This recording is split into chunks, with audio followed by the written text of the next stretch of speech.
Hello दोस्तों, welcome to study अडोरा।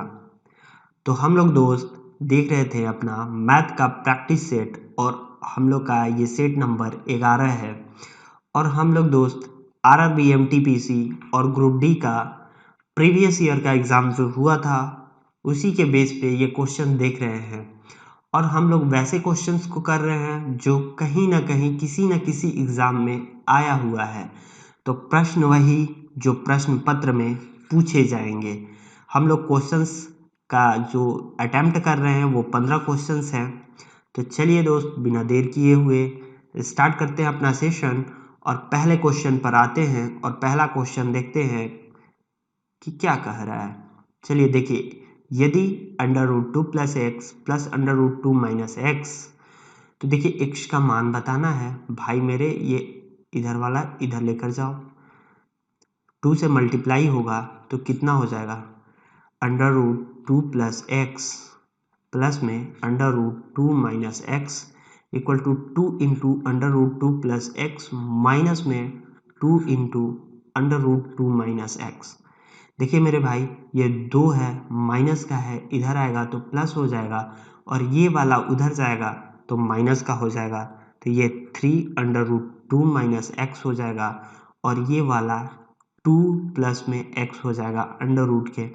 तो ये वाला इधर गया तो माइनस में हो गया और ये वाला प्लस में हो गया, जुड़ गया। अब देखिए भाई, दोनों तरफ स्क्वायर कर लीजिए तो ये 9 हो जाएगा और इस पे से अंडर रूट हट जाएगा, 2 - x हो जाएगा और इसका भी रूट कैंसिल हो जाएगा स्क्वायर करने के बाद, तो 2 + x हो जाएगा। ये देखिए 18 माइनस में 9x 2 + x, तो ये देखिए 18 माइनस के 2 ये 16 हो जाएगा और उधर जाएगा तो ये प्लस में हो जाएगा। ठीक है, तो x का मान क्या हो गया भाई, 16/10, 8/5। राइट आंसर 8/5 है। चलिए नेक्स्ट क्वेश्चन पे चलते हैं और नेक्स्ट क्वेश्चन देखते हैं कि क्या कह रहा है। चलिए, दो एक जैसे त्रिभुजों ABC और PQR की परिधियां क्रमशः 36 सेंटीमीटर और 24 सेंटीमीटर है। यदि PQ 10 सेंटीमीटर है तो AB की लंबाई बताना है भाई। देखिए भाई, अगर दो त्रिभुज आपस में समान हो, एक जैसे हो, तो वो समरूप त्रिभुज होते हैं। ठीक है, ये PQR है, PQR, और ये आपस में समरूप है, ऐसा क्वेश्चन में बोला गया है। और बताया गया है इनकी परिधि जो है ना, इनकी परिधि 36 है और इसकी परिधि 24 है। ठीक है, और PQ की लंबाई दिया है 10 सेंटीमीटर। देखिए मेरे भाई, ये 10 सेंटीमीटर और इसकी लंबाई पूछ लिया है x। तो जो समरूप त्रिभुज जो होते हैं उनकी परिधियों का अनुपात उनके भुजाओं के अनुपात के बराबर होता है। तो देखिए भाई, 36/24 इक्वल टू x/10। ठीक है, 12 दूनी 24, 12 तिया 36, 2 पचे 10, तो कितना हो गया भाई, 5 दिया 15। x का मान कितना निकल कर आया, 15 सेंटीमीटर। x कितना हो गया, 15 सेंटीमीटर। तो AB की लंबाई कितनी हो गई, 15 सेंटीमीटर। राइट आंसर 15 सेंटीमीटर है। चलिए नेक्स्ट क्वेश्चन क्या है। नेक्स्ट क्वेश्चन है, ABC त्रिभुज में AB 8 सेंटीमीटर, AC 10 सेंटीमीटर और कोण B 90 डिग्री है। तो BC का क्षेत्रफल क्या होगा। देखिए भाई, ये समकोण त्रिभुज हो जाएगा और B पर 90 डिग्री बोला गया है। किस पर, B पर 90 डिग्री बोला गया है, ऐसा क्वेश्चन में बोला गया है। AB की लेंथ दी हुई है 8 सेंटीमीटर, जबकि AC की लेंथ 10 सेंटीमीटर दिया है और ABC का क्षेत्रफल पूछा गया है। क्षेत्रफल क्या होता है मेरे भाई, 1/2 गुना आधार गुने ऊंचाई। तो आधार पता नहीं है। देखिए ये ट्रिपलेट होता है, 6 सेंटीमीटर हो जाएगा, 6, 8, 10 का ये ट्रिपलेट होता है। और देखिए ये बता दे रहा हूँ, सबसे छोटा ट्रिपलेट 3, 4, 5 का होता है और इसके 2 गुना कीजिएगा 6, 8 और 10 हो जाएगा। इसका 3 गुना कीजिएगा तो ये भी एक ट्रिपलेट होता है, 9, 12, 15। जैसे कि मैं बता दूं, ये आपको नहीं पता होगा तो इससे भी निकाल सकते हैं। 10 का स्क्वायर करके माइनस का 8 का स्क्वायर करके अंडर रूट लगा दीजिए तो 6 निकल कर आ जाएगा। देखिए भाई मेरे, 1/2 आधार हो गया 6, हाइट हो गई 8। तो इस क्वेश्चन का आंसर हो गया 24 सेंटीमीटर वर्ग सेंटीमीटर हो जाएगा मेरे भाई, वर्ग सेंटीमीटर, 24 वर्ग सेंटीमीटर। ये ऑप्शन सही बना लीजिएगा, 24 वर्ग सेंटीमीटर इसका राइट आंसर है। ठीक है, चलिए नेक्स्ट क्वेश्चन देखते हैं। ABC एक त्रिभुज है, यदि साइन A+B/2 √3/2 है तो साइन C/2 का मान क्या होगा। देखिए मेरे भाई, साइन A+B/2 है तो 3/2 में साइन कितने डिग्री का मान होता है, तो साइन 90 का मान, साइन 90 नहीं 60 का मान, 60 डिग्री का मान होता है √3/2। तो देखिए यहाँ से साइन साइन कैंसल, A+B/2 का मान 60 डिग्री आ गया, तो A+B/A बराबर कितना हो गया, 120 डिग्री हो गया। देखिए ये त्रिभुज के तीनों कोणों का योग ये कितना होता है, 180 डिग्री होता है। ठीक है, तो AB का मान 120 डिग्री है, तो C का मान निकल जाएगा, माइनस कर दीजिएगा 120, तो 60 डिग्री हो जाएगा। यहाँ देखिए C/2 कह रहा है तो साइन 30 डिग्री हो जाएगा, और साइन 30 डिग्री का मान 1/2 होता है, तो राइट आंसर C है। चलिए नेक्स्ट क्वेश्चन देखते हैं, और नेक्स्ट क्वेश्चन क्या है अपना, 64,000 रुपये की राशि पर 7.5% वार्षिक की दर से 3 वर्ष का चक्रवृद्धि ब्याज क्या होगा। ठीक है मेरे भाई, 3 वर्ष का चक्रवृद्धि ब्याज पूछा है, तो देखिए क्या होता है, रेट दिया है 7.5%, 7.5% का फ्रैक्शन कितना होता है मेरे भाई, तो 3/40। इसको आप तोड़ के देख लीजिएगा, 3/40 आएगा। और देखिए ये रेट 3 साल के लिए बोला है, 3 साल के लिए बोला है, तो 40 से पहले साल 43 हो जाता है, फिर दूसरे साल भी 40 से 43 हो जाएगा, और फिर तीसरे साल भी 40 से 43 हो जाएगा। तो ये चीज़ किसको भी बता रहे हैं, इसको गुना कर लीजिए, 4 4 16, 16 चौके 64,000, और ये 43 का क्यू क्या होता है भाई। देखिए ये सब याद होना चाहिए थोड़ा बहुत, नहीं तो निकालने भी आना चाहिए इसको। तो 79, 50 और 3 3 9 27, 7 हो जाएगा। ठीक है, 79, 50, 7। तो देखिए ये किसको, मूलधन को शो करता है, यानी प्रिंसिपल को शो करता है। ठीक है, और ये अमाउंट को शो करता है, और इनके बीच का जो डिफरेंस है ना, वो CI को रिप्रेजेंट करता है। तो CI कितना है भाई, 64,000 इसका करने पर आ गया, तो 64,000 मूलधन दिया ही है, तो 64,000 मूलधन दिया है, तो अमाउंट कितना हो गया, 69,507 रुपया हो गया। तो CI कितना हो जाएगा भाई, इसको आप कर लीजिए, घटा लीजिए 69 में से 64,000 को, तो 15,507 रुपया होगा। देखिए भाई ये मैंने क्या किया है, कुछ नहीं किया है, अपना फार्मूला जो होता है उसको सिंपल फॉर्म में लिख दिया हूँ, और कुछ नहीं है। देखिए अपना फार्मूला क्या होता है, CI का मैं बता रहा हूँ। CI होता है अमाउंट माइनस प्रिंसिपल, कहने का मतलब क्या, मिश्रधन माइनस मूलधन, और अमाउंट क्या होता है, तो प्रिंसिपल इंटू 1 + R/100 अपॉन में T। ठीक है, पावर T होता है इसका।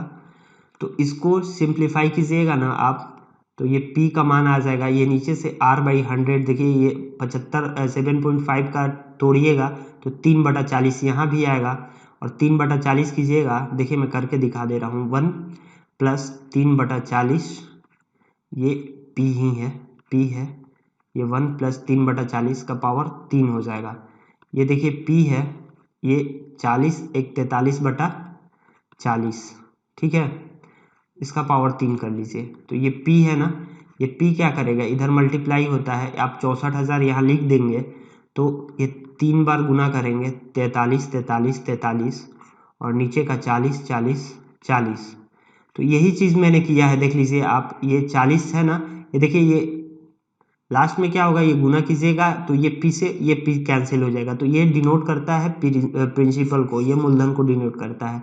मैंने यही चीज़ डायरेक्ट लिख दिया है, और ये जो चीज़ है 43 43 43 ये अमाउंट को रिप्रेजेंट करता है। और इसी चीज़ को मैंने ऐसे लिख दिया है। उसके बाद इनका डिफरेंस जो होता है, देखिए यहाँ m माइनस पी है, इनका डिफरेंस जो है वो मैंने शो कर दिया है। और यही आपसे पूछा था, वो CI होता है, इनका डिफरेंस जो होता है वो CI होता है। तो यही चीज़ मैंने सिंपल फॉर्म में लिखा है और कोई बात नहीं है। चलिए नेक्स्ट क्वेश्चन देखते हैं। मैं आशा करता हूँ ये आपको समझ में आया होगा। चलिए नेक्स्ट क्वेश्चन देखते हैं। नेक्स्ट क्वेश्चन क्या है, एक 30 मीटर ऊंची इमारत के तल एवं शीर्ष से किसी मंदिर के शीर्ष भाग पर क्रमशः 60 डिग्री और 30 डिग्री। चलिए दोस्तों देखते हैं इस सवाल को, और इस सवाल में क्या बोल रहा है। एक 30 मीटर ऊंची इमारत के तल एवं शीर्ष से, देखिए भाई एक 30 मीटर ऊंची इमारत है, तो हम लोग 30 मीटर बना लेते हैं। ये 30 मीटर ऊंची इमारत है मान लीजिए, ठीक है। और इसके ऊपर एक मंदिर बना हुआ है, ठीक है। किसी मंदिर के शीर्ष भाग पर क्रमशः 60 डिग्री और 90 डिग्री तल एवं शीर्ष से। तो तल से यहाँ से, ठीक है, 30 डिग्री 60 डिग्री का बना है तल से, और यहाँ से 30 डिग्री का बना है, 30 डिग्री, और यहाँ से 60 डिग्री का बना है, ठीक है। बोल रहा है ऐसा क्वेश्चन में, उन्नयन कोड दिया हुआ है, ठीक है। मंदिर की ऊंचाई याद करना है, ठीक है। ये 30 मीटर है, यहाँ से यहाँ तक की दूरी 30 मीटर, ठीक है। चलिए देखते हैं क्वेश्चन, मंदिर की ऊंचाई बताइए। तो हम क्या करेंगे भाई, देखिए tan 30 डिग्री क्या होता है, देखिए आज समझ लीजिए अच्छे से, मैं ये चीज़ लिखूंगा नहीं बार बार। tan 30 का मतलब होता है लंब बटा आधार, 1/√3। ये लंब होता है, ये आधार होता है, ठीक है। ये लंब हो गया तो एक यहाँ ले हो गया, और आधार अपना √3 हो गया, ठीक है मेरे भाई। अगर tan 60 डिग्री का बात करते हैं तो tan 60 डिग्री √3 होता है। तो यहाँ से यहाँ तक की दूरी √3 हो गई, और ये चीज़ एक है ना, ये बेस में एक है। देखिए ये लंब को शो करता है, ये आधार को शो करता है, ठीक है। तो एक है, तो देखिए मेरे भाई ये चीज़ √3 है और ये चीज़ एक है, तो ये दोनों अलग अलग कैसे हो सकता है, जबकि एक ही चीज़ है, एक ही दूरी है। मान लीजिए यहाँ से यहाँ तक, ऐसा क्वेश्चन में बोला नहीं है कि ऊपर पतली है चौड़ी है, तो नीचे का बेस जितना है उतना ऊपर का भी बेस होना चाहिए। तो इसके लिए हम क्या करेंगे, इधर से या तो इसको एक बना देंगे या इसको √3 बना देंगे, इसको दोनों को बराबर होना चाहिए। तो इसको हम बना दे रहे हैं देखिए मैं कलर चेंज कर दे रहा हूँ पेन का, √3, और इस जब यहाँ गुना किए तो यहाँ भी गुना कर देंगे √3 से, ये हो जाएगा 3, इसको गुना करके तो 3 आ गया। तो देखिए यहाँ की दूरी 1 है और ये टोटल 3 है, तो ये 2 है, ठीक है। तो 2 डिनोट किसको कर रहा है, 30 मीटर को। तो एक कितना हो जाएगा मेरे भाई, ये एक 15 डिग्री 15 मीटर हो जाएगा। तो यहाँ से यहाँ तक की दूरी कितनी हो गई, 15 डिग्री हो गई, 15 मीटर हो गया, सॉरी मीटर, ठीक है। और यहाँ से यहाँ तक की दूरी कितनी है, 30 है। तो टोटल दूरी कितनी हो जाएगी भाई, 45, टोटल दूरी 45 डिग्री 45 मीटर, सॉरी 45 मीटर, ठीक है। 45 मीटर इसका आंसर है। चलिए नेक्स्ट क्वेश्चन देखते हैं। 2, 5, 0, 6, 8 अंकों से बनी 5 अंकीय सबसे बड़ी संख्या और सबसे छोटी संख्या के अंतर कितना होगा। बहुत इजी सवाल है भाई, 5 अंकों की सबसे बड़ी संख्या कौन सी होगी, 5, 2, 0, और सबसे छोटी संख्या 0 नहीं लिख सकते हैं, 2 से लिखेंगे 0, 5, 6, 8, इसको घटा लीजिए 2, देखिए सब में दो ही है यूनिट डिजिट। चलिए इसको घटा लेते हैं, टोटल 5, 9, 5 और 7 में से 2 गया, नहीं 8 में से 2 गया 6, चलिए 6 हो गया, 6, 5, 9, 5, 2, ये राइट आंसर है। नेक्स्ट क्वेश्चन देखते हैं। किसी कमीज का मूल्य 15% की छूट देने के बाद 119 रुपया है। छूट के पहले कमीज का अंकित मूल्य क्या था? तो देखिए भाई, छूट हमेशा मिलता है अंकित मूल्य पे। 15% इक्वल टू 3/20, तो कितना हो जाएगा भाई अपना एसपी और एमपी, मतलब विक्रय मूल्य और अंकित मूल्य। अगर अंकित मूल्य 20 है, उस पर 3 रुपये का छूट दे दे तो कितने में बेचेंगे? 17 में बेचेंगे। तो क्या बोल रहा है? 17 रुपया 119 रुपया को रिप्रेजेंट कर रहा है। यहाँ दिया हुआ है छूट के बाद 119 रुपया में बेच रहा है। तो ये कितना गुना ज़्यादा है? 7 गुना ज़्यादा है। तो अंकित मूल्य कितना होगा? 140 रुपया होगा भाई। कितना हो जाएगा? 140 रुपया। नेक्स्ट क्वेश्चन देखते हैं। ए बटा क्यू माइनस आर, ए बटा क्यू माइनस आर और पी बटा आर माइनस पी वन में सी माइनस पी बटा क्यू, तो पी क्यू पी ए हो जाएगा ये। देखिए भाई, इसके टर्म में के रख लेते हैं। तो देखिए P A plus Q B plus R C क्या हो जाएगा? ए की जगह पे इधर ये भेजेंगे तो के इंटू क्यू आर हो जाएगा। तो ए की जगह पर लिखेंगे P Q minus R plus Q into R minus P.